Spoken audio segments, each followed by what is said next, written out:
Bonjour le baron, bienvenue sur Nyanso Bon 3 pour un témoignage puissant.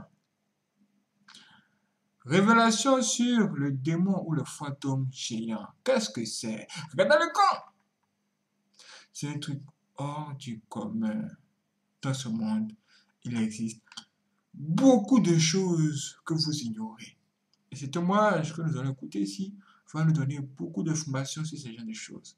Ce sont des histoires hors du commun. Soyez prêts. Et si vous n'êtes pas abonné, abonnez-vous, activez la cloche parce que demain, la suite va venir. Il y aura encore notre témoin puissant qui va venir. Comme tous les jours ici sur Nyanso Bon 3. Écoutons ce témoignage.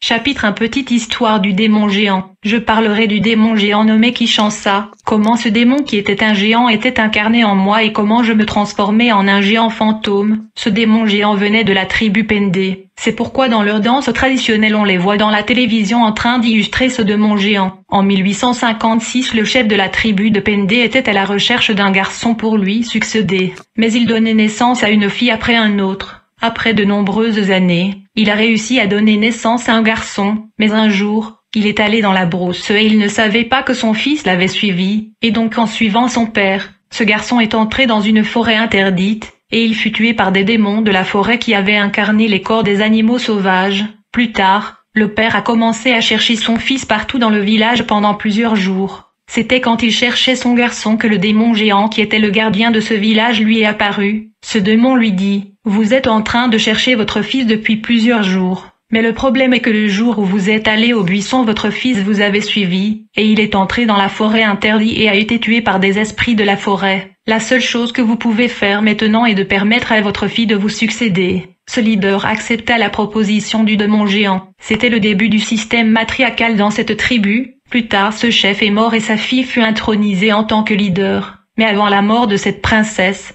il négocia avec le leader des autres tribus, plus particulièrement le leader de la tribu Bombu de Kishansa pour prendre la main sur le démon géant, car il demandait continuellement des sacrifices humains dans le village. Plus tard, le chef de la tribu Bombu a pris le monstre géant et les mena dans son village qui se trouve à la périphérie de la capitale. Après avoir transporté ce monstre géant dans son village, il a fait une annonce publique dans le village et a déclaré que chaque mercredi et vendredi personne ne devait s'aventurer dans la forêt, car nous avons un esprit géant là-bas. Son travail consiste à apporter la prospérité dans le village et à prospérer l'agriculture et la chasse, cela en retour des sacrifices humains.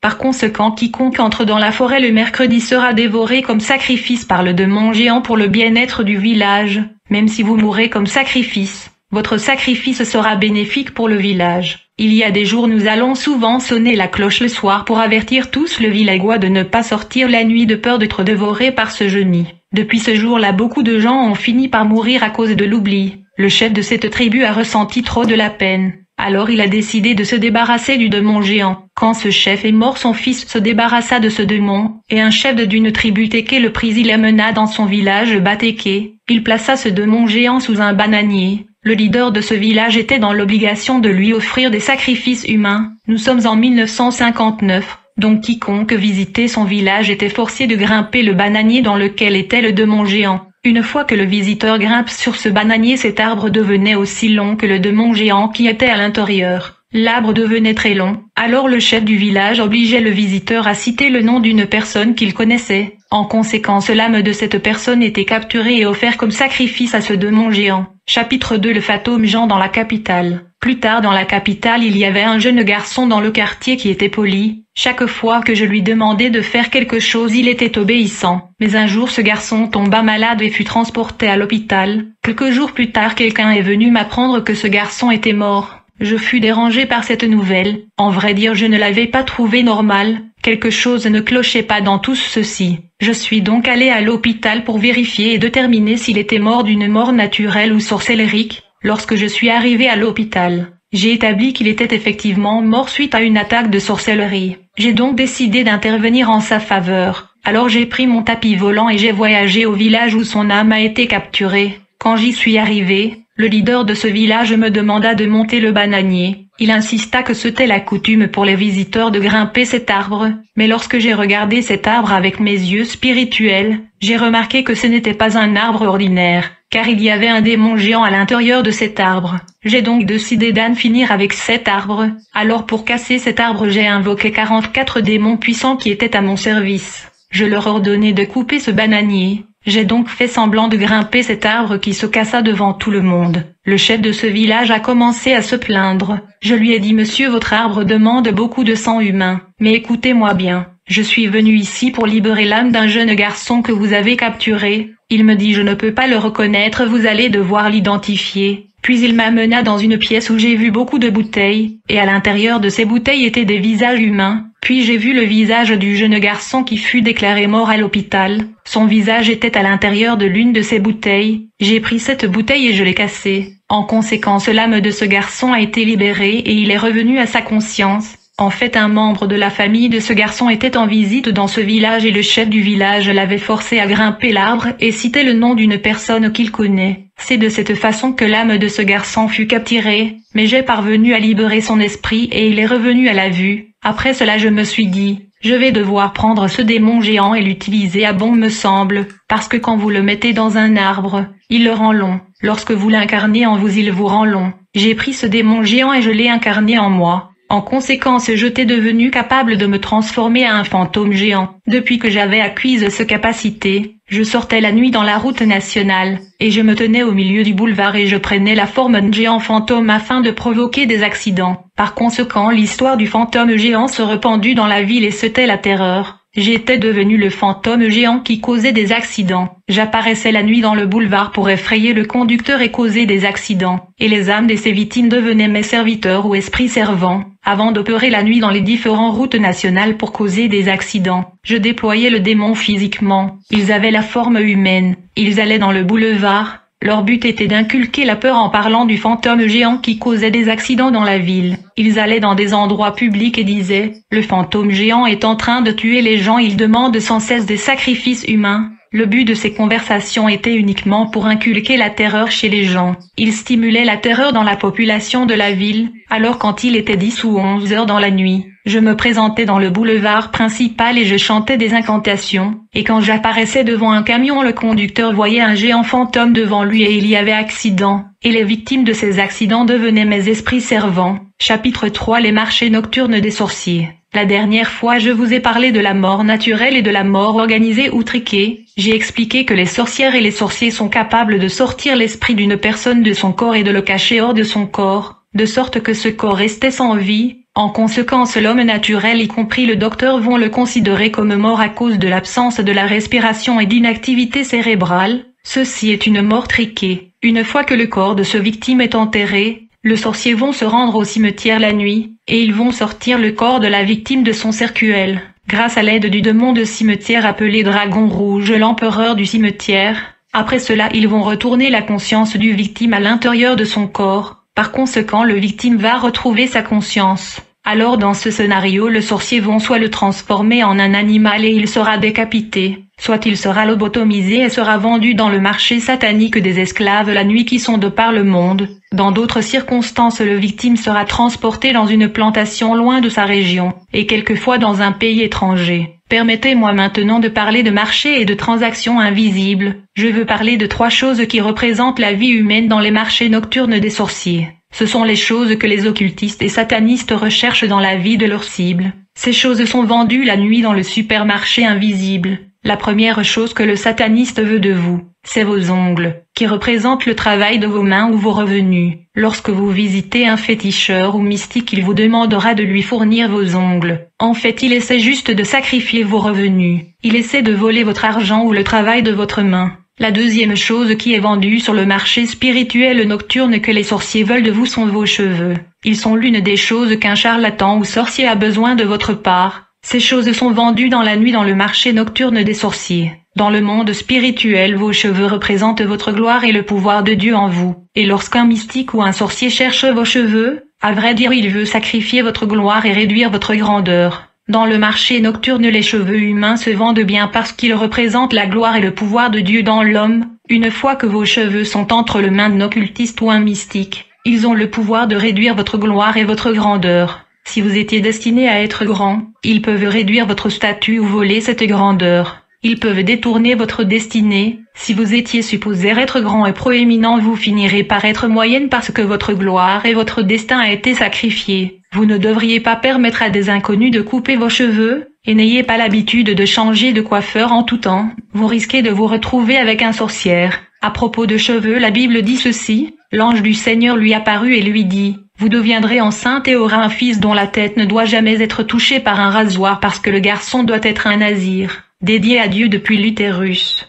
Il prendra l'initiative de délivrer Israël des mains des Philistins. Le pouvoir de Samson était dans ses cheveux qui ne devaient jamais être touchés. La troisième chose est vendue dans le supermarché satanique la nuit et l'empreinte digitale et l'ombre qui représente la vie humaine dans le monde spirituel. J'ai déjà parlé des ongles et des cheveux. Je parle de vos empreintes et de votre ombre. Il y a du pouvoir dans votre empreinte de pied parce que vous êtes venu du sable et vous êtes en contact permanent avec le sol. Dans la Bible, l'ombre de Pierre guérissait les malades. Jésus a dit à ses disciples: si quelqu'un ne vous accueille pas ou ne vous écoute pas, laisse cette maison ou cette ville et secouez la poussière de vos pieds. Votre ombre et votre empreinte représentent votre vie. Si un mécréant veut ruiner votre vie, il essayera de les prendre car cela représente votre vie. Vos vêtements représentent votre santé dans le monde spirituel. Si le sorcier veut vous infliger une maladie, il essayerait de voler votre vêtement ou vos sous-vêtements. Dans notre pays, nous avons l'habitude d'emprunter et d'échanger des vêtements avec les amis, mais je vous conseillerais d'éviter cette pratique car vous ne connaissez pas l'identité spirituelle de la personne qui a emprunté vos vêtements. Vous pouvez avoir un ami sorcier sans le savoir, et à l'aide de vos vêtements il peut attaquer votre vie et votre santé. Il faut noter que dans cette ville de Kinshasa il y a 3 marchés invisibles et nocturnes des sorciers. Dans ce marché spirituel, les sorciers et les satanistes vendent les âmes humaines qui sont mortes victimes de la sorcellerie. Tous ceux qui sont morts comme victimes du sacrifice humain aux mains des occultistes, des pasteurs satanistes, des prêtres catholiques. Des accidents causés par les sorciers sont susceptibles d'être vendus dans ce marché. Dans le marché nocturne des esclaves victimes de la sorcellerie, ils vendent aussi des chances des gens.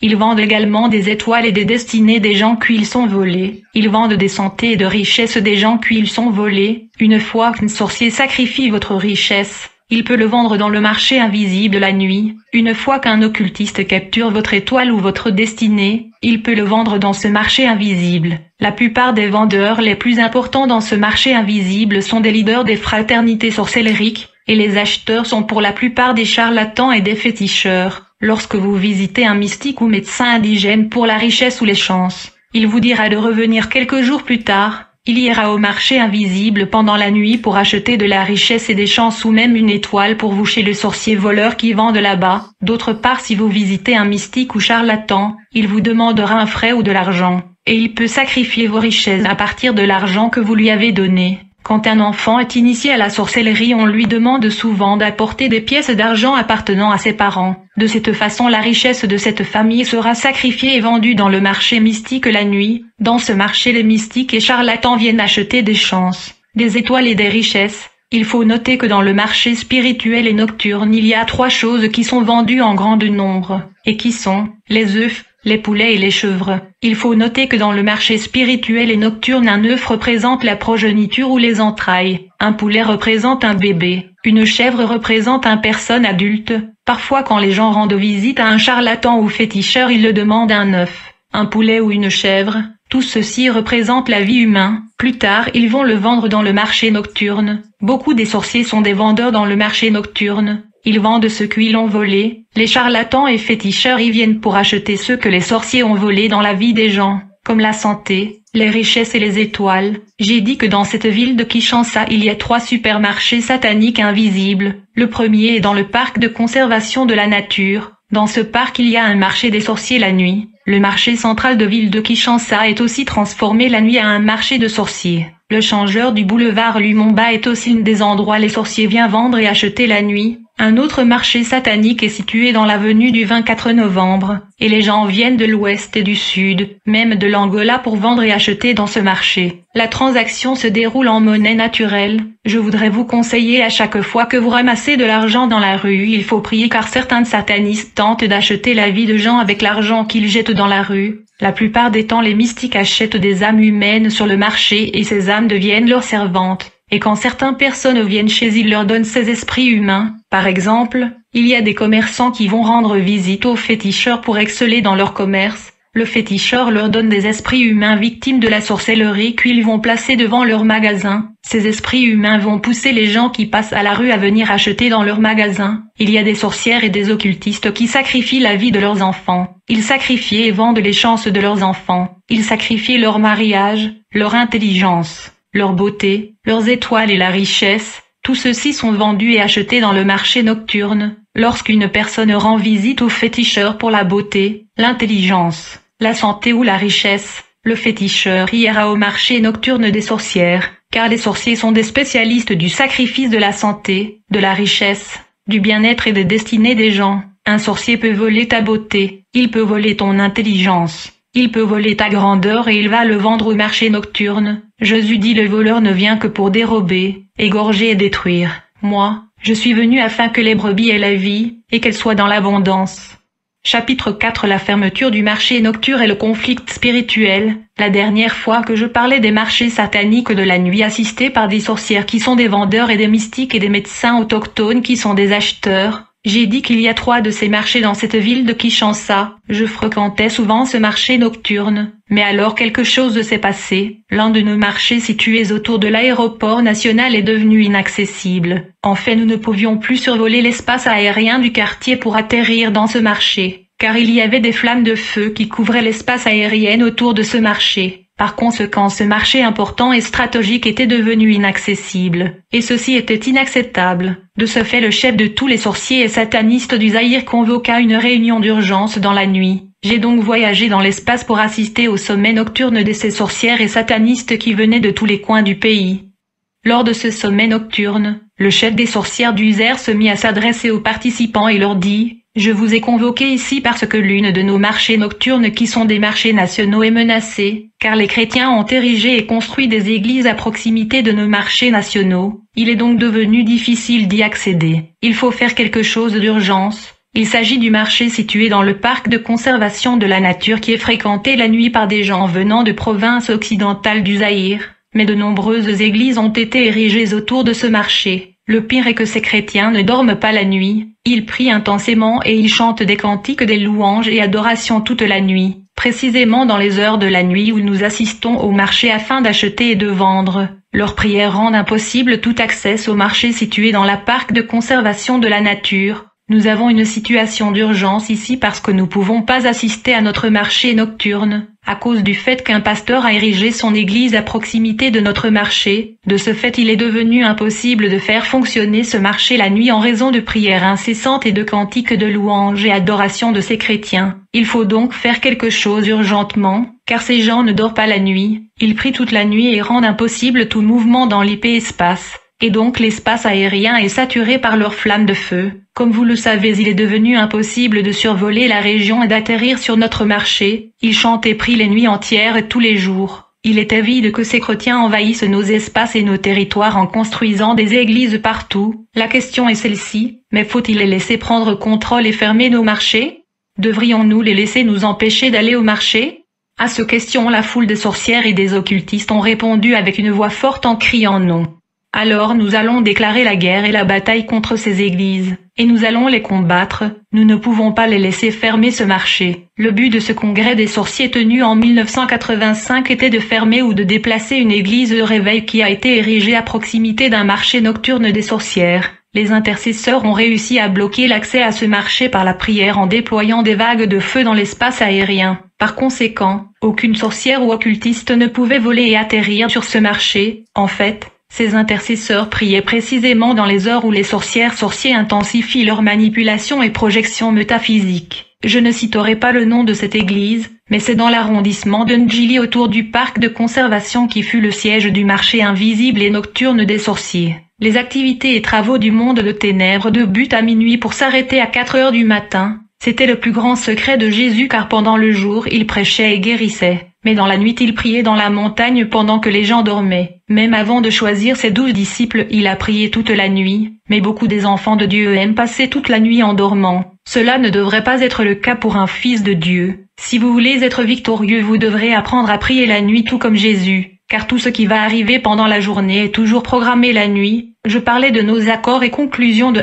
l'assemblée nocturne. Nous avons d'une façon unanime décidé de disloquer et fermer cette église érigée autour de l'un de nos marchés nocturnes. Il était décidé dans ce congrès que le pasteur doit être attaqué, mais un sataniste devait être choisi et assigné pour ce travail. Il y avait un tirage parmi l'assistance. Et donc j'étais choisi comme celui qui devait mener cette opération contre ce pasteur et cette église érigée à proximité de notre marché. Chapitre 4 La bataille spirituelle. Je fus choisi parce que j'étais un bibliologue. Je veux dire j'ai subi de formation comment opérer dans l'église, et j'étais capable de se métamorphoser et prendre la forme d'une femme et même des animaux. Il voulait un sataniste qui avait l'habilité de prendre l'apparence ou la forme d'une femme et séduire le pasteur et disloquer l'église. J'avais un ami sataniste qui était dans l'assistance dans ce sommet. Je l'avais associé à cette mission car il était docteur en théologie. J'avais besoin de lui pour des conseils et soutien en termes de stratégie pour affaiblir ce pasteur spirituellement et le neutraliser. Il existe une formation conçue pour le satanisme qui s'appelle bibliologie.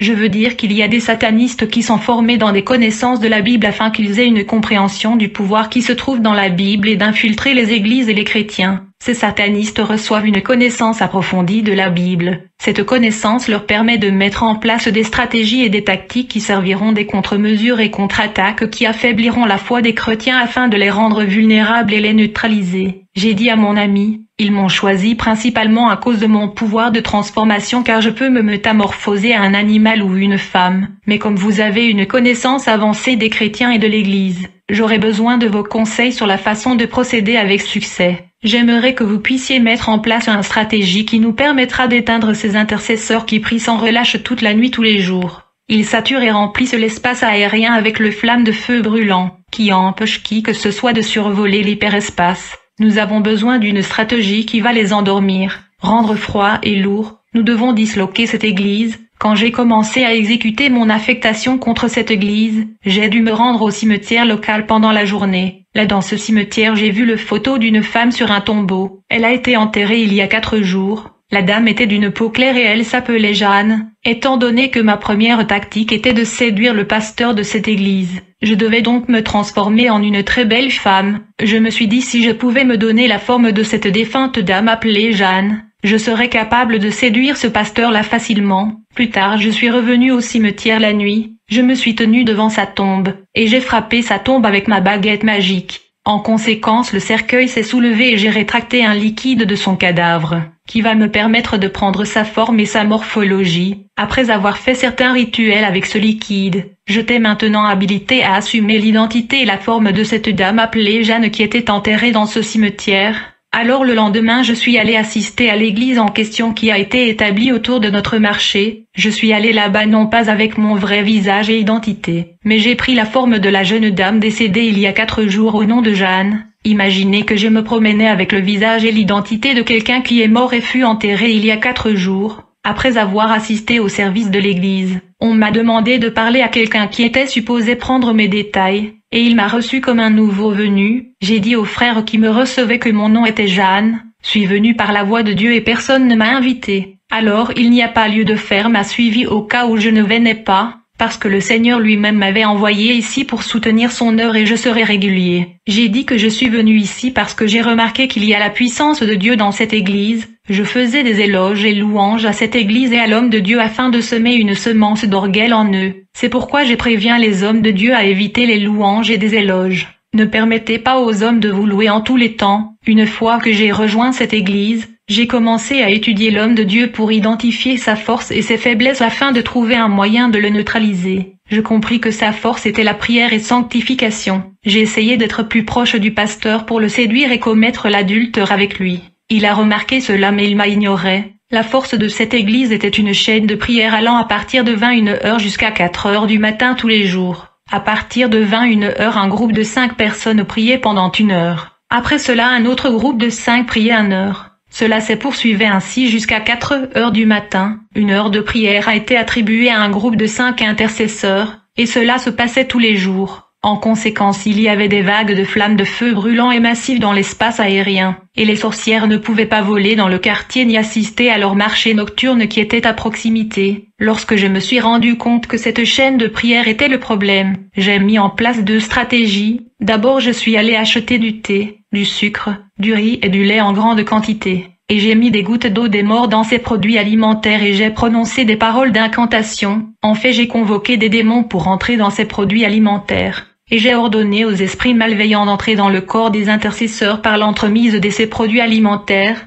et de le rendre lourds une fois qu'ils auront consommé ces nourritures. Plus tard, j'amena ces produits alimentaires à l'église. J'ai dit au pasteur que je suis venu soutenir les intercesseurs avec ces thés, du lait et riz. J'ai dit que les intercesseurs passaient toutes les nuits à prier pour nous. J'ai pensé à les soutenir avec ces aliments. Le pasteur n'a pas été prudent parce que la nourriture est trop dangereuse dans le conflit et combat spirituel. Grâce à cette nourriture, je voulais détruire ces chaînes de prière d'intercession. Cette première stratégie contre les intercesseurs était un succès car ils sont devenus trop lourds. Et le sommeil a pris contrôle dans ce groupe d'intercession. Comme résultat, les sorcières qui ne pouvaient même pas survoler cet espace ont commencé à attaquer l'église. Les chaînes de prière étaient détruites. Et chaque fois que le leader de l'intercession tentait de réveiller les gens pour la prière, le démon du sommeil parlait dans la bouche d'un intercesseur demandant du temps. Quand le leader leur donnait quelques minutes, ils se rendaient compte qu'ils se réveillaient le matin. Grâce à la nourriture envoûtée, j'ai parvenu à introduire les démons du sommeil et de lourdeur dans le corps des intercesseurs, et j'ai rompu les chaînes de prière. En conséquence, une réunion fut convoquée d'urgence dans le monde astral de sorciers pour me féliciter. Je fus célébré et applaudi. Après cette célébration, je leur ai expliqué qu'en termes de séduction contre le pasteur, ma stratégie ne fonctionnait pas malgré la beauté et la forme arrondie du corps que j'utilisais. Alors le chef des sorciers du Zaïre me dit, étant donné que l'église n'est pas fermée ou disloquée, votre succès n'est que partiel. Ce n'est pas vraiment une victoire car notre objectif est de détruire ou d'éradiquer cette église du proximité de notre marché nocturne. Donc j'ai commencé à provoquer des divisions et de séparation dans l'église. J'ai essayé de séparer les frères et sœurs de cette église mais à la fin ils se réconciliaient. Et cette stratégie s'est révélée être un échec. Plus tard le pasteur a remarqué que l'intensité de la prière dans l'église avait diminué. Donc il a convoqué une réunion où il a soulevé ce problème avec les intercesseurs. Il a même suggéré aux intercesseurs d'arrêter de prendre le café que je les avais apporté. Mais ils ont protesté en proposant le changement de leader. La résolution de changer le leader d'intercession fut adoptée. Je devais donc signaler et rapporter les conclusions et les décisions de cette réunion à l'assemblée nocturne des sorcières et des satanistes dans la nuit. Je leur ai dit que le pasteur envisageait même d'empêcher les intercesseurs de prendre mon café. Cela signifie que ma stratégie est menacée parce que le pasteur a remarqué que les gens ne se réveillaient plus à chaque fois qu'il était temps de prier, et bien que je me suis transformée en une belle femme et j'ai essayé de séduire le pasteur, mais cette stratégie ne fonctionnait pas non plus. Toutes les stratégies pour disloquer l'église avaient échoué lamentablement. Alors mon collègue sataniste qui était un spécialiste de la Bible me donna une suggestion. Il me dit, je pense que pour que cette église soit fermée il nous faut une mascarade. Quelqu'un doit être tué. Voici ce que je propose. Étant donné que vous êtes déjà devenu proche du pasteur et il a confiance en vous, vous n'avez qu'à lui demander de vous baptiser. Alors pendant le service du baptême vous allez perpétrer un noyau de trichir. Je propose que tu puisses négocier avec la reine de côte de l'océan, afin qu'elle vous aide dans ce mascarade en orchestrant un noyade pendant votre baptême. De cette façon la responsabilité sera sur cette église. Et après que les autorités auront établi que vous étiez noyé, ils vont mettre la pression dure cette église pour la fermer. C'est alors que vous allez prendre la forme d'un vieil homme et vous allez prétendre être le père de la femme noyée. De cette façon tu pourras traduire cette église en justice en tant que père de la femme qui se noyait. À la fin tu demanderas à la cour de justice de délocaliser cette église de ce quartier. Finalement nous allons reprendre contrôle de notre marché. Quand ce collègue a fini de donner son idée, j'ai entendu la foule de sorcières et de satanistes l'applaudir pour sa suggestion. Puis un vendredi j'ai suggéré au pasteur de me baptiser parce que ça fait 2 mois que je viens à l'église, et donc le pasteur n'avait pas de discernement car il dit à sa femme, vous faites trop de rêves, et parfois vous m'effrayez avec vos rêves. Vous ne voyez pas que les gens qui seront baptisés aujourd'hui sont tous des femmes. Cependant le pasteur ne savait pas que j'étais un homme qui s'était transformé en une femme. D'autre part j'étais surpris d'apprendre ce rêve. Je me suis dit que la femme du pasteur m'a vu véritablement dans son rêve mais son mari était imprudent. Si seulement le pasteur avait pris au sérieux le rêve de sa femme, ma mission aurait été un échec total. Cette affectation serait compromise. La Bible dit, Dieu parle cependant, tantôt d'une manière, tantôt d'une autre, et l'on n'y prend point garde.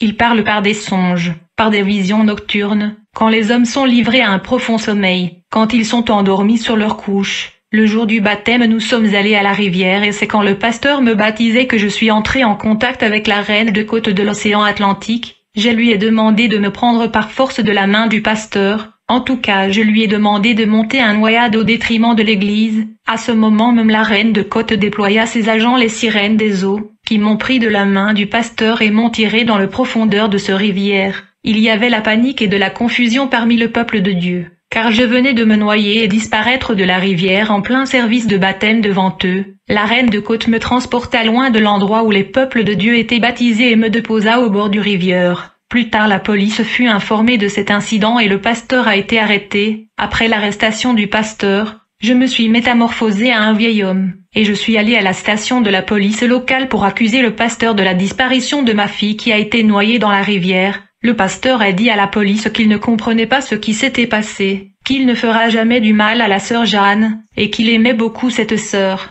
Mais c'était juste un accident. Alors la police m'a demandé de réclamer une indemnisation à ce pasteur ou d'entamer une poursuite judiciaire contre ce pasteur et son église.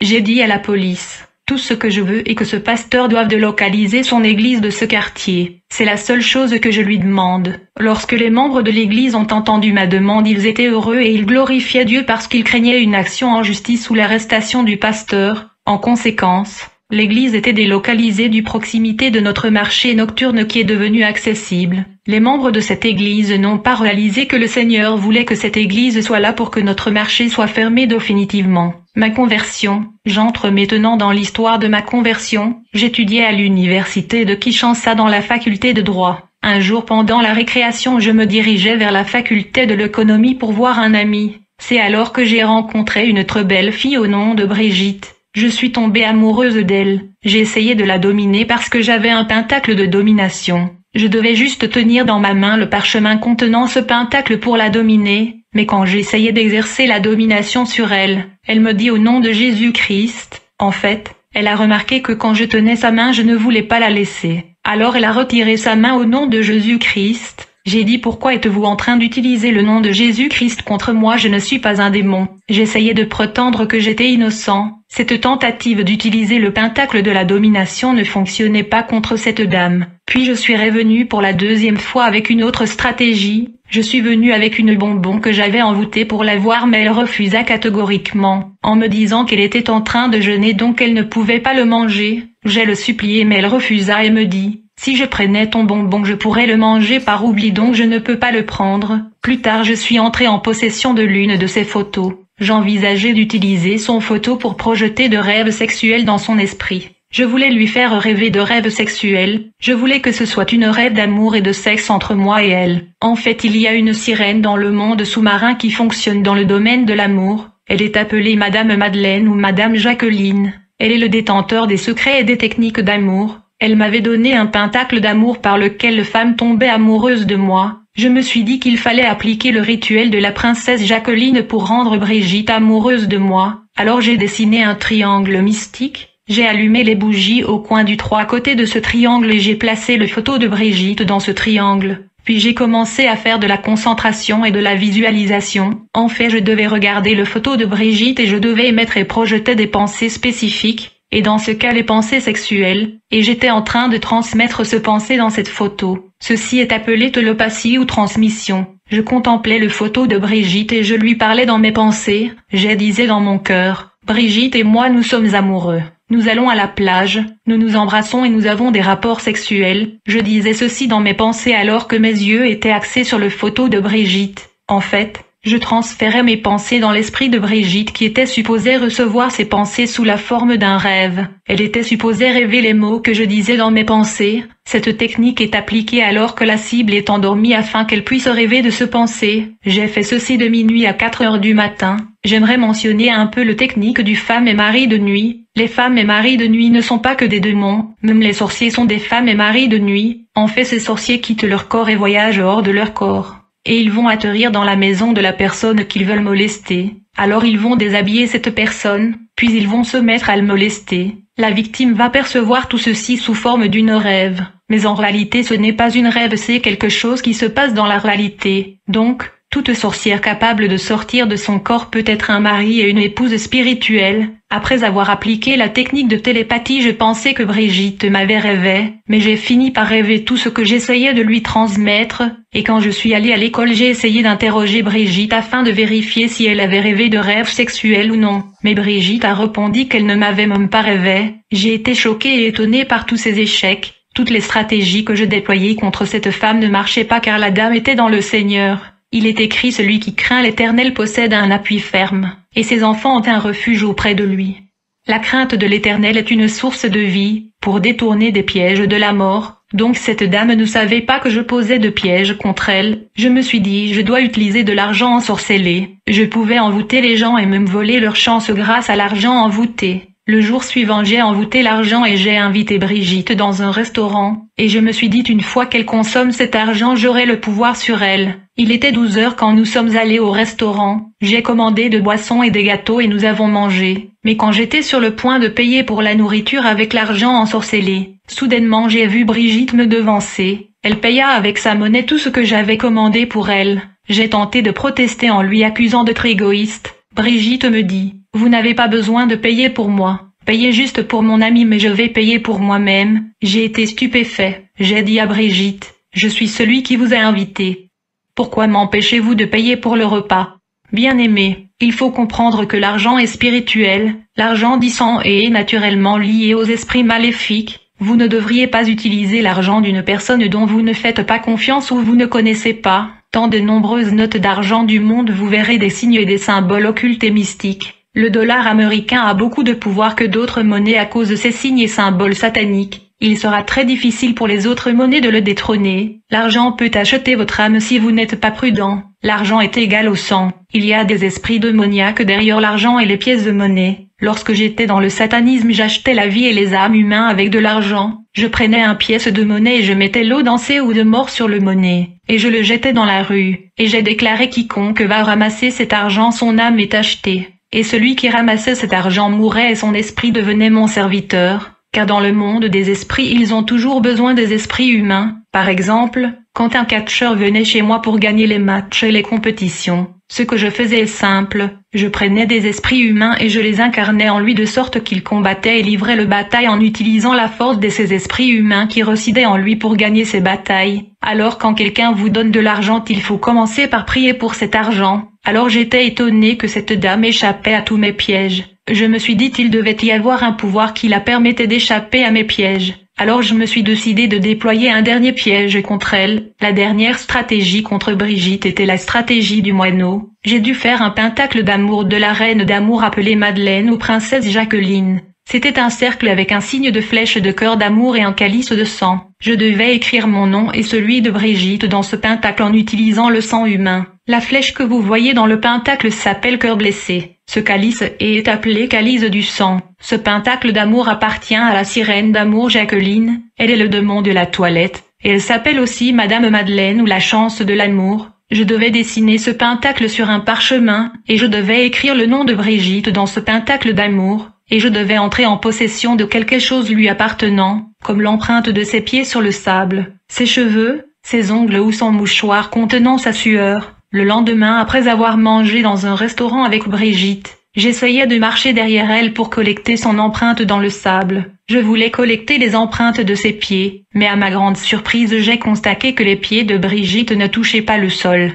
Elle marchait dans l'espace. Ses pieds marchaient dans l'espace. J'ai été surpris. Je me suis dit: Brigitte doit être en contact avec le monde astral et les démons de l'espace, parce que les initiés qui marchent dans l'espace sont des adeptes de démons spatial. Alors j'ai contacté la reine du Sud qui gouverne le premier ciel dans le firmament. Je lui ai dit: Votre Majesté, je sais que vous protégez cette fille au nom de Brigitte. Mais à vrai dire, je ne suis pas en train de chercher à la tuer. Je l'aime. La reine du Midi qui gouverne le premier ciel me répondit qu'elle ne connaissait pas cette Brigitte. J'étais surpris, alors j'ai contacté le second ciel. J'ai appelé la reine du ciel appelée Marie Marguela. En vrai, elle a beaucoup de noms. On l'appelle aussi Notre-Dame, la Sainte Vierge, Maria Valencia, Aphrodite. Elle est la Madone catholique. Je l'ai appelée pour m'y informer sur Brigitte. Mais la reine du ciel m'a répondu qu'elle ne connaissait pas Brigitte. J'ai dit à la reine du ciel: cette femme se promène dans l'espace. Elle doit être protégée par des entités de l'air que vous et la reine des Midis sont en train de gouverner, mais je ne comprends pas comment la reine du Midi me dit qu'elle ne le connaît pas, et vous me dites que vous le connaissez pas. Je présumais que la vie de Brigitte était cachée dans le premier ou second ciel avec des sirènes spatiales, mais j'étais surpris par la réponse de la reine du Sud et de la reine du ciel.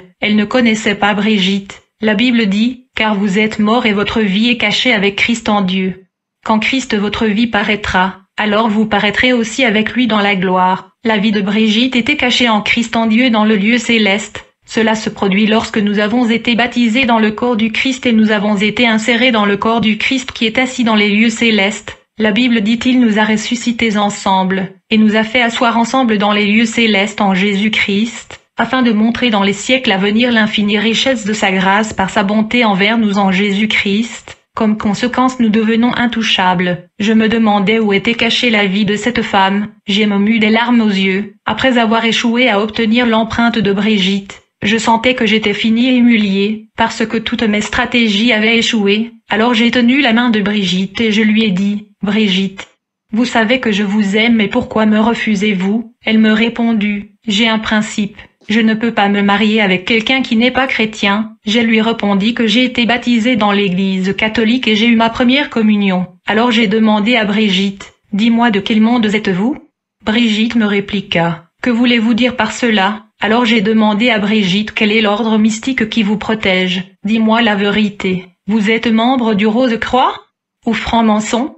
Quel est l'ordre mystique qui vous protège?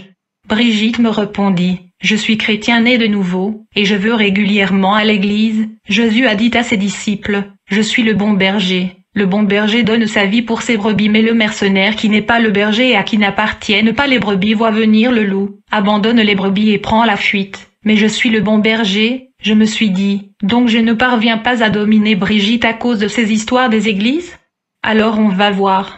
À vrai dire, je me suis rappelé comment j'avais attaqué des chrétiens avec réussite dans le passé. Je ne pouvais pas accepter que je ne parvenais pas à dominer Brigitte simplement à cause du fait qu'elle était une chrétienne née de nouveau. Alors je me suis souvenu d'une église que j'avais disloquée. J'ai pensé à un pasteur que j'avais noyé dans une cérémonie de baptême. Plus tard, la jeune dame Brigitte m'a invité à son église. J'ai répondu à son invitation sans hésiter car j'étais amoureux d'elle. Je voulais la faire plaisir. Nous sommes donc allés à l'église. Mais quand le service d'adoration a commencé, j'ai commencé à me sentir mal à l'aise, à cause de la chaleur qui jaillissait de ce service. À un certain moment, ils ont dit, « Nous allons invoquer le feu du Saint-Esprit de descendre. Nous allons invoquer le feu céleste et nous allons ordonner le feu ardent de consumer et incendier les œuvres de l'ennemi. » En ce moment, j'ai commencé à me sentir comme dans une fournaise de flammes, et j'étais en train de transpirer. Je me suis dit qu'il doit y avoir des vibrations négatives dans cette église. Au fur et à mesure que les gens invoquaient les flammes de feu, je me sentais comme dans une fournaise qui me brûlait. Alors comme j'étais accompagné de 41 esprits protecteurs qui m'attendaient dehors, j'ai alors tenté de les appeler afin qu'ils puissent me joindre à l'intérieur de l'église. Mais à ma grande surprise, ils ne répondaient pas. En vrai dire, la ligne de communication était coupée. Alors je me suis levée et je suis allée à la toilette, car dans l'occultisme la toilette est une poste de communication magique. Et donc je suis allée là-bas pour invoquer la princesse Jacqueline appelée Chance Magdeleine, mais elle ne répondait pas, étant donné que toute communication avec le monde de Pandémonium était coupée. Je me suis dit que la seule manière d'échapper le feu qui jaillissait de cette église était la métamorphose. J'étais donc sur le point de changer de forme, je voulais me transformer en une moustique ou fourmi et sortir de cette église, quand soudainement j'ai entendu une voix dans ce toilette me disant, « Elvis, tu as invoqué des esprits maléfiques mais ils ne t'ont pas répondu. Maintenant tu veux te transformer en fourmi? Ne le fais pas, car tu pourras rester dans l'état ou la forme du fourmi pour toujours. Ne le fais pas. » Cette voix était douce et remplie de compassion. J'ai été stupéfait et j'ai trouvé ceci un peu étrange. Je ne pouvais pas savoir qui me parlait. Par conséquent, j'ai renoncé à l'idée de me transformer en fourmi. J'ai quitté l'église le plus tôt possible pour éviter la présence de Jésus-Christ que j'appelais des vibrations négatives. Juste après mon départ, il y avait un message prophétique dans l'église. Jésus a dit aux intercesseurs de prier parce qu'un homme qui est profondément dans l'occultisme a rendu visite à l'église. Jésus a prédit que cet homme viendra le vendredi prochain. Jésus a dit aux intercesseurs, « Vous devez jeûner et prier pour que je puisse sauver ce sataniste et faire de lui mon instrument. Il va se repentir grâce à vos prières. » Tout cela se passait après que je suis sortie de l'église. Plus tard, j'ai rencontré Brigitte. Elle est venue pour la première fois chez moi pour m'y inviter à l'église. Elle m'a demandé « Pourquoi êtes-vous sorti de l'église au début du service la dernière fois ?» Je lui ai menti que j'avais un douleur à l'estomac. Brigitte m'invitait à une prière de veillée nocturne, et comme je voulais lui plaire, j'accepta son invitation. Quelque temps après son départ, comme je me préparais à aller assister à ce veillée de prière nocturne, je suis entré dans mon laboratoire mystique et j'ai commencé à faire des invocations. J'ai invoqué le 42 de mon transporteur qui ont apparu en conséquence. Je leur ai dit la dernière fois que je suis allé participer dans cette église, j'essayais de vous contacter mais je ne pouvais pas. Il y avait des vibrations négatives qui me brûlaient comme si j'étais dans une fournaise. Mais aujourd'hui je dois assister à une veillée de prière nocturne pour faire plaisir à ma copine. Je ne suis pas intéressé par leurs prières, alors ne me décevez pas. Ces démons m'ont rassuré en me disant ne vous en faites pas, nous serons avec vous tout au long de ce service. Mais même les démons ne savaient pas ce que Dieu prévoyait accomplir dans ma vie durant ce prière nocturne. Quand je me dirigeais vers l'église pour la veillée de prière la nuit, une toile d'araignée me prit dans le visage. Je me suis dit, selon le principe mystique, ceci n'est pas un bon signe. À vrai dire, quand vous allez quelque part, et la toile d'araignée vous saisit, cela n'est pas bon. Donc je suis entré à la maison dans mon laboratoire mystique, et là j'ai invoqué Lucifer lui-même pour avoir son point de vie. Quand il est apparu, je lui dis, je vais aller à une église juste pour faire plaisir à une copine que j'aime. Mais dans la rue, une toile d'araignée m'a attrapé, ce qui est un mauvais signe. Je me demande si je dois aller ou pas, car la dernière fois que je suis allé là-bas, j'ai été dérangé par des vibrations négatives. Les esprits protecteurs ne répondaient pas à mes conjurations et mes invocations et il n'y avait pas de communication. Lucifer me dit, vous pouvez aller, si vous êtes perturbé par des vibrations négatives à nouveau et si les esprits ne répondent pas à vos invocations, vous n'avez qu'à m'appeler. Après avoir consulté Lucifer, je suis allé voir Brigitte afin que nous puissions aller à la prière nocturne. Je n'ai jamais assisté à une veillée de prière la nuit avant, alors j'étais un peu curieux. Brigitte me donna un Nouveau Testament, et alors que nous allions à l'église, j'étais en contact constant avec les démons.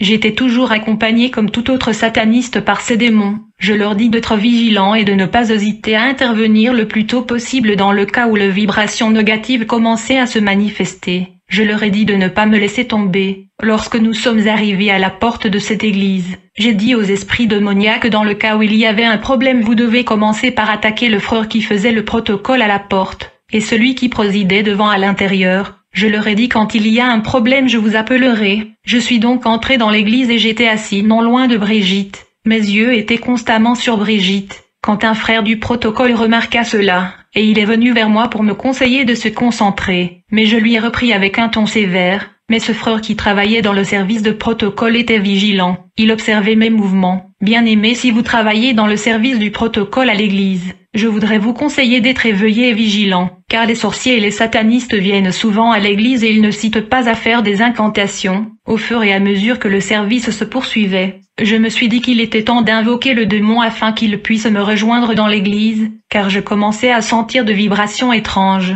Alors que je me suis mis à invoquer les 40 démons qui m'attendaient dehors, en ce moment même le pasteur qui dirigeait la prière a dit à l'assistance, « Je suis en train de sentir que l'atmosphère est trop lourde. Nous allons nous lever pour invoquer le feu du Saint-Esprit. Nous allons prier afin que le feu de l'Éternel puisse détruire les œuvres de l'obscurité en ce lieu. » C'était donc le début de l'hostilité, du combat et de la confrontation spirituelle. L'Église se leva pour exercer l'autorité au nom de Jésus-Christ. En conséquence, j'ai commencé à ressentir des vibrations négatives à nouveau, je veux dire la présence de Dieu et le feu. Lorsque l'Église a commencé à exercer l'autorité, ils ont atteint un niveau où ils étaient tous en train de parler des langues inconnues. Il y avait une forte présence de Dieu. Alors mon pire cauchemar est arrivé à nouveau. J'ai sans cesse invoqué les 41 démons transporteurs qui m'attendaient dehors, mais en vain. Ces quarantaines de démons qui me gardaient ne répondaient pas. Ils ne réagissaient pas à mes conjurations. Il n'y avait plus de communication entre moi et eux. Pendant ce temps, il y avait dans cette église la manifestation de puissance et des dons du Saint-Esprit. Les gens parlaient les langues des anges et les langues inconnues. Quand j'ai observé Brigitte, j'ai remarqué que Brigitte aussi priait dans une langue inconnue, et quand mes tentatives d'entrer en contact avec les démons avaient échoué, je commençais à paniquer. Je me suis dit qu'il fallait faire quelque chose très vite. Alors j'ai levé mes mains vers le ciel et je commençais à observer le firmament pour voir si je pouvais voir Lucifer, car il habite dans le 5e ciel. La Bible dit, car nous n'avons pas à lutter contre la chair et le sang, mais contre les dominations, contre les autorités, contre les princes de ce monde de ténèbres, contre les esprits méchants dans les lieux célestes, mais il n'y avait pas de communication entre moi et Lucifer. Je me suis dit, puisque je ne pouvais pas établir les contacts avec mes démons et Lucifer, je ne pouvais pas rester ici, car je ne supportais plus ces vibrations qui jaillissaient de ces prières et j'étais mal à l'aise. Je me suis dit, la dernière fois j'étais allée à la toilette pour contacter Madame Madeleine, la sirène de la toilette, mais ça n'a pas marché. Alors je me suis levée pour aller chercher des esprits démoniaques à l'extérieur. C'était pendant que je marchais en passant entre le couloir qui séparait la rangée des hommes et des femmes que quelque chose d'imprévisible s'est produit. Je marchais dans ce couloir pour sortir de l'église quand soudainement tout est devenu sombre et trop noir. Je ne pouvais pas voir la lumière du jour, et je commençais à perdre l'équilibre. Puis j'ai effectivement perdu l'équilibre et j'ai commencé à tomber. Quand je me suis rendu compte que j'étais en train de crouler au sol, j'ai crié et j'ai fait une position de yoga appelée pont. Lorsque les intercesseurs et les services de protocole ont vu ce spectacle, ils se sont pressés de m'entourer, car Jésus-Christ les avait avertis d'avance qu'un sataniste allait venir dans ce veillée de prière. Ces intercesseurs ont commencé à m'attaquer au nom de Jésus-Christ de Nazareth. Ils étaient en train de m'attaquer avec le sang de Jésus et le feu du Saint-Esprit. Quand j'ai vu que j'étais encerclé par les intercesseurs, j'ai essayé de me transformer mais ça n'a pas marché. Je vous avais raconté comment je me transformais en une femme, un blanc ou un animal, alors que les intercesseurs invoquaient le nom de Jésus contre moi. J'avais complètement perdu contrôle et j'étais en train d'émettre et pousser des cris de toutes les entités auxquelles je m'étais transformé auparavant, comme les cris de chiens, les cris de souris, même la voix de femme. Je faisais le bruit de toutes sortes des bêtes et des animaux. Les intercesseurs ont continué à prier, et à un certain moment j'ai commencé à ramper sur le sol comme un serpent. Je faisais des mouvements de toutes sortes des animaux. Alors l'homme de Dieu est venu devant moi, et il me dit, dans le nom de Jésus-Christ, je viens immobiliser tout le démon dans ton corps qui te pousse à faire ce mouvement. À ce moment même je fus immobilisé et je me suis allongé sur le sol tout droit. J'étais comme dans le coma, j'étais dans un état de subconscience. Alors que je me trouvais dans cet état d'inconscience, les intercesseurs continuaient d'intercéder et ils invoquaient le feu. Et pendant qu'ils priaient, j'étais toujours dans le coma, et c'est dans cet état d'inconscience que je me suis vu couché sur un tapis rouge. À vrai dire, tous les satanistes ont ce tapis rouge. Ils font des invocations, des incantations et de conjurations avec ce tapis rouge. Ils s'agenouillent ou s'assoient sur ce tapis rouge pour invoquer les forces infernales, donc je me voyais allongé et couché sur ce tapis rouge. Puis j'ai vu deux entités démoniaques autour de mon corps qui étaient couchées dans ce tapis. L'un était debout autour de mes pieds, et l'autre entité démoniaque était debout autour de ma tête et il tenait un épée. Le démon qui se tenait autour de mes pieds commandait celui qui se tenait autour de ma tête qui tenait l'épée. Ce démon supérieur a dit à son subalterne qui tenait l'épée, « Nous sommes envoyés ici avec un ordre spécifique qui est de l'exécuter de peur qu'il puisse révéler nos secrets et le mystère de notre royaume. Il ne doit pas vivre sinon il va révéler au monde nos secrets. Alors je t'ordonne de l'exécuter, décapitez-le. » Le démon tenant l'épée a répondu à son supérieur, « Quelque chose n'est pas juste. Cet homme nous appartient mais il a le symbole du sang de Jésus-Christ sur son front. Ceci n'est pas normal, dit-il. Cet homme nous appartient mais comment peut-il avoir le signe du sang de Jésus sur son front ? Bien-aimé, sans le signe du sang de Jésus-Christ sur mon front, j'aurais été exécuté sur ordre de Lucifer. Ce qui est incroyable, c'est qu'à ce stade je n'avais pas encore reçu Jésus-Christ comme Seigneur et Sauveur. C'était par son amour et sa souveraineté que Jésus-Christ avait décidé de me sauver. Alors le démon supérieur insista à son subordonné et lui dit, « Bien qu'il a ce signe du sang, tu dois l'exécuter comme ça. » Mais son subalterne qui avait l'épée lui a répondu, « Nous n'exécutons pas les gens qui ont le sang de Jésus-Christ sur leur front parce qu'ils appartiennent à l'autre camp. Ils ne nous appartiennent pas et ils sont protégés. Si j'osais le tuer, l'autre camp va intervenir en sa faveur car ils sont protégés. Si je lève la main et l'épée contre lui, il y aura contre-attaque, je serai stoppé. » La Bible dit, « Et j'entendis dans le ciel une voix forte qui disait, « Maintenant le salut est arrivé, et la puissance, et le règne de notre Dieu et l'autorité de son Christ. » Car il a été précipité l'accusateur de nos frères, celui qui les accusait devant notre Dieu jour et nuit. Ils l'ont vaincu à cause du sang de l'agneau et à cause de la parole de leur témoignage. Bien-aimés, c'était pendant que ces deux entités démoniaques étaient en train de débattre sur mon sort, que soudainement un être de lumière a atterri précisément entre eux. Cet homme de lumière se tenait au milieu du tapis entre les deux créatures démoniaques. Il était vêtu de fin lin pur et éclatant, et il regardait mon corps avec compassion. Mais quand il regardait ces démons, c'était avec colère. Alors les démons lui ont demandé « Qui êtes-vous » Mais cet homme ardent et flamboyant ne les répondait pas. Ils ont répété la question à cet homme en lui demandant « Qui êtes-vous et qu'êtes-vous venu faire ici ?» Nous sommes envoyés pour exécuter une mission. Êtes-vous avec nous ou contre nous? Alors l'homme de lumière a répondu à ces créatures démoniaques en disant, je ne suis ni pour vous ni contre vous, mais je suis là pour protéger cet homme qui est couché ici. Les démons lui ont demandé de nouveau, qui êtes-vous? Avant de répondre à ces démons, cet homme a ouvert ses bras. C'est alors que j'ai vu le sang sortir des blessures qui étaient dans les paumes de ses deux mains. J'ai vu du sang sortir de son côté et j'ai vu du sang sortir de ses pieds. Et ce sang coulait jusqu'à constituer un étang qui couvrait le tapis rouge où j'étais couché. Par conséquent, j'ai vu ces deux créatures démoniaques qui reculaient en arrière comme s'ils ne pouvaient pas supporter ce sang. Ils avaient peur de ce sang qui constituait un diamètre de 40 à 50 mètres, et ils se tenaient à l'écart. Puis ils ont décidé de survoler le sang pour m'exécuter et m'empêcher de révéler le secret du monde satanique. Je les ai vus voler au-dessus du sang, quand soudainement cet homme qui brillait de lumière a crié sur eux, et leur a dit, « Arrêtez !» En conséquence, ils ont été immobilisés par sa parole. Alors ces démons ont de nouveau demandé cet homme étincelant, « Qui êtes-vous » Finalement il les a répondus en disant « Je suis Jésus-Christ ». Il était sur le point de dire Nazareth lorsque ces démons se sont enfuis sans même regarder derrière. Immédiatement je me suis réveillé de mon coma, et j'ai réalisé que j'étais toujours entouré par des intercesseurs qui priaient pour moi. Quand je me suis réveillé de mon coma, un intercesseur a commencé à révéler mes secrets. Il a dit aux autres intercesseurs, « Cet homme a un valise dans sa maison dans lequel il y a des objets sataniques et magiques, comme le boule de cristal, l'enchiridion du pape Léon, la baguette magique, et les livres magiques d'Albert le Grand et Albert le Petit. Il a aussi le grimoire du papyrus. À cause de la prière, la puissance de ces objets sont détruits. Mais certains de ces instruments doivent être amenés à l'église pour être brûlés et détruits. Alors cet intercesseur a instruit ses collègues d'aller chez moi pour prendre tous les livres mystiques et tous les instruments magiques et les amener à l'église. Ensuite il a instruit à ses collègues de faire en sorte que je puisse recevoir Jésus-Christ comme Seigneur et Sauveur. Et enfin cet intercesseur me dit, « Oracle du Seigneur Jésus-Christ, Lucifer viendra chez vous et il va vous demander de lui offrir 12 personnes. Mais vous ne devez pas obtempérer à sa demande, et ne lui donnez pas le nom de qui que ce soit. Mais vous devez savoir que Dieu vous a donné un arme contre lui qui est le nom de Jésus-Christ, et il vous a revêtu de pouvoir. » À cet instant je me suis dit en moi, comment cette femme connaît-elle tous mes secrets? D'accord, mais on va voir. Immédiatement cet intercesseur a répliqué à ce que je disais dans mon cœur.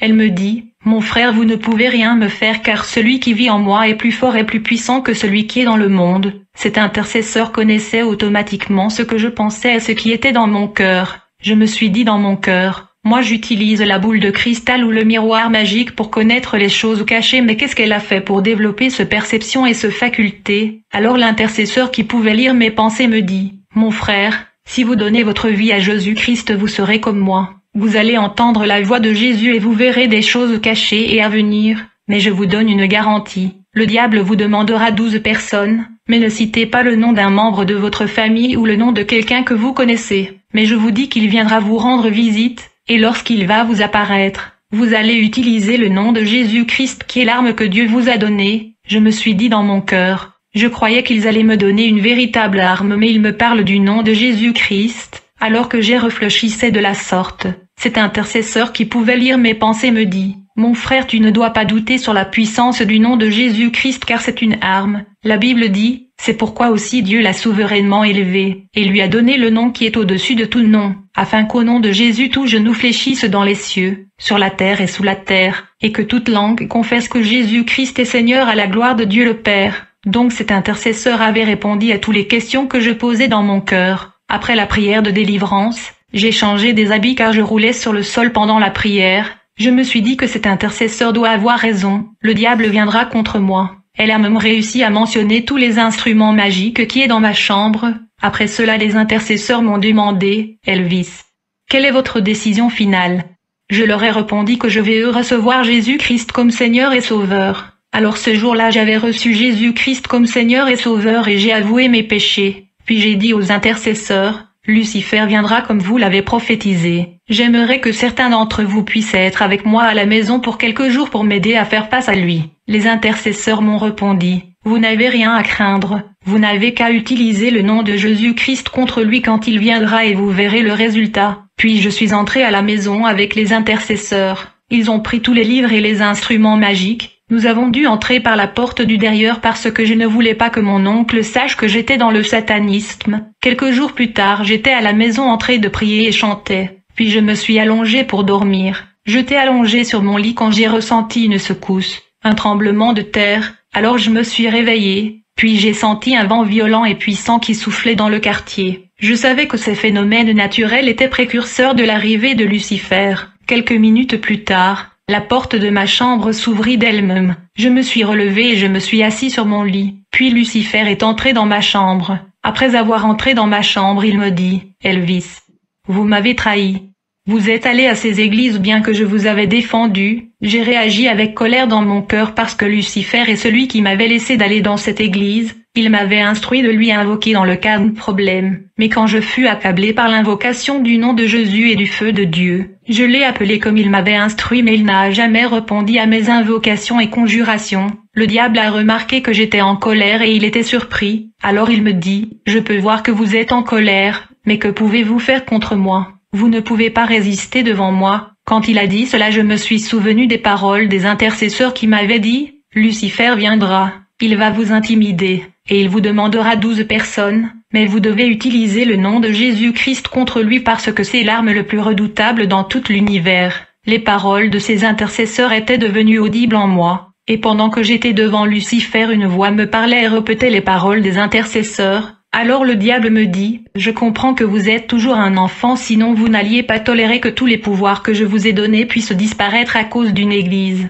Mais je suis prêt à renouveler mon alliance avec vous. » Pendant que Lucifer me parlait, je l'écoutais, mais j'attendais qu'il mentionne les 12 personnes comme l'avait prophétisé par les intercesseurs. C'est alors que je pourrais procéder en utilisant le nom de Jésus-Christ. Mais j'avais besoin d'une confirmation de ce parole des intercesseurs car je n'étais pas encore sûr. Alors Lucifer me dit, « Je sais que vous faites confiance à cette soi-disant église et aux soi-disant hommes de Dieu mais vous êtes dans l'erreur. » En ce moment même j'ai vu Lucifer faire un geste avec sa main, et comme résultat un écran géant apparut devant nous, et j'ai vu les images directes de l'église où j'ai été délivré dans cet écran. Ensuite il me dit, « Ces gens sont mes adeptes, ils sont tous mes serviteurs. » En ce moment même une voix me parla et me dit que ces personnes sur l'écran sont des copies, elles ne sont pas réelles. C'est de la mascarade. Je me disais dans mon cœur, si les gens de cette église sont des adeptes de Lucifer, je ne serais pas tombé sur le sol devant tout le monde et commencé à rouler sur le sol comme un cochon. Et tous les 41 démons transporteurs qui devaient me protéger ne pouvaient même pas entrer dans cette église pour me secourir. Et pourquoi Lucifer n'a-t-il pas répondu à mes invocations quand j'étais dans cette église s'il est vraiment ce qu'il prétend être? Pendant que je réfléchissais, Lucifer me dit, « Je peux renouveler mon alliance avec vous et vous remettre tout le pouvoir que vous avez perdu dans cette église, mais vous devez m'offrir 12 personnes. » Quand le diable a parlé ainsi, je me suis levé de mon lit et je me suis tenu debout devant lui avec colère,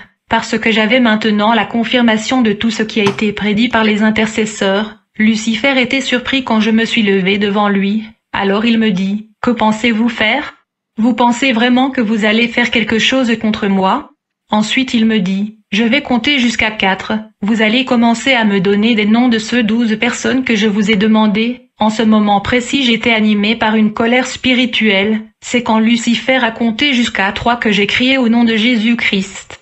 Immédiatement, j'ai vu le diable Satan perdre son équilibre. Quand j'ai vu cela, je me suis dit qu'il doit avoir ressenti quelque chose, donc il y a une puissance réelle au nom de Jésus-Christ. Ceci a augmenté ma foi et ma détermination. J'ai crié à nouveau sur lui au nom de Jésus-Christ.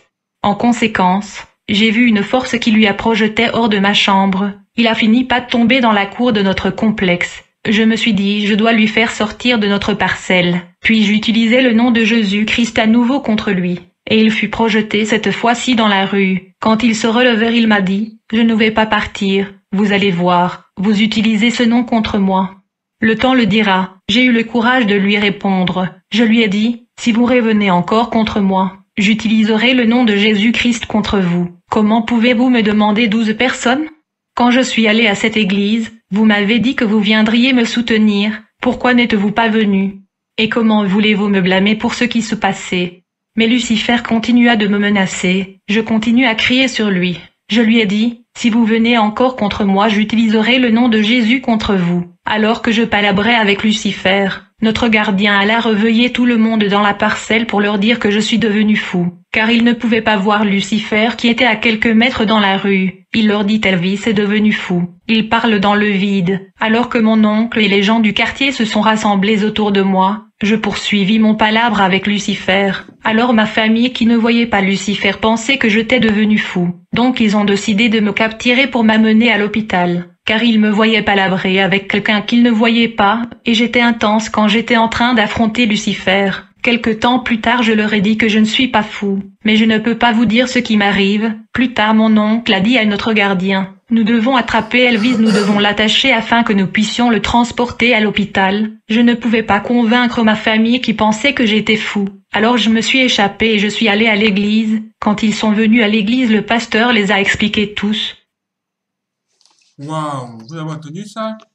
C'est extraordinaire. Merci à Frédéric de regarder cette vidéo. Si je vous donne rendez-vous de ma prochaine vidéo. Sur, bien sûr pour toi. Abonnez-vous.